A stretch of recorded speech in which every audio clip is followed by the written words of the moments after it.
I couldn't imagine the emotion you would have been going through, my man. Like, just that pure adrenaline and hope and fear and everything wrapped in one as you saw, Caleb catch the ball and run it up the middle. Like, I could only imagine what was going through your head and heart. Yeah, the feeling was, first of that you're proud of your son, that he's made the All Blacks. He's been selected to play and start his first game at Eden Park as well, and at the Garden.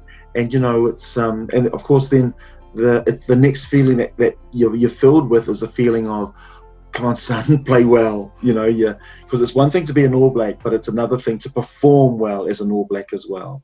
And I mean, Caleb obviously went on and exceeded our in a sense, our expectations of him to do his best, and he did really, really well. So, of course, on one hand, as a parent as well, you watched them over the years, and you watch all your children, the way that they sports or at school or other things, and you see them excel. So, in essence, it's kind of we've seen Caleb, that progression over the years. What are the things that you are most proud of him, though?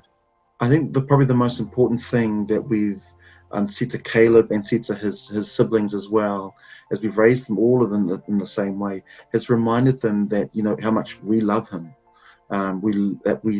Because as Pacific growing up, it's not something that we were often said and told by our parents, only because that's the way they were raised. And so one of the biggest things for us was to continue to let our children know, and Caleb, that we love them, that we're there for them no matter what.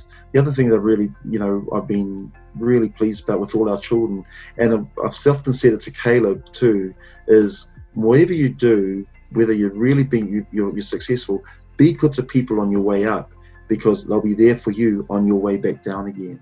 So those are kind of the things that I'm really proud of them, that they maintain their identity, that they're not swayed and changed by what's a fad or what's happening now, that they continue to know who they are, especially when the world might drag them particular ways, but I think they're always, for me, what's important is that they don't change. And so I think that's what's important.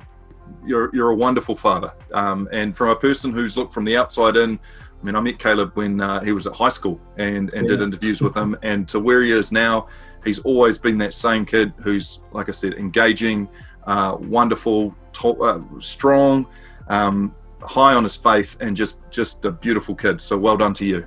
Yeah, thanks, Mark. And that's our prayer for other parents. We know it's not whether you got kids who are All Blacks or whatever they might be, but it's our hope for other parents that it's supporting their kids, coming around their children, that constant letting them know that you love them. I think is probably I believe is one of the most important things to communicate to your kids, no matter whether they're 2 years old or whether they're 12 or whether they're 24 or 30. So it's important. The Mark Beard Podcast.